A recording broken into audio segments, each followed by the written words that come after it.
Okay, I got this Takagi water heater, trying to use it for radiant heat.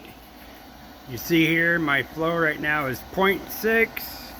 This is after roughly 6.5 minutes it drops down to there. I have kind of it rigged up here just so I can turn out the power simply and start again. If I cycle the power off,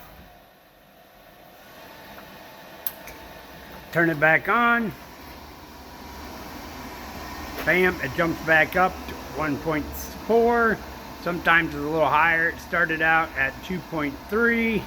There it goes up 1.5. I have the heat set is only 100.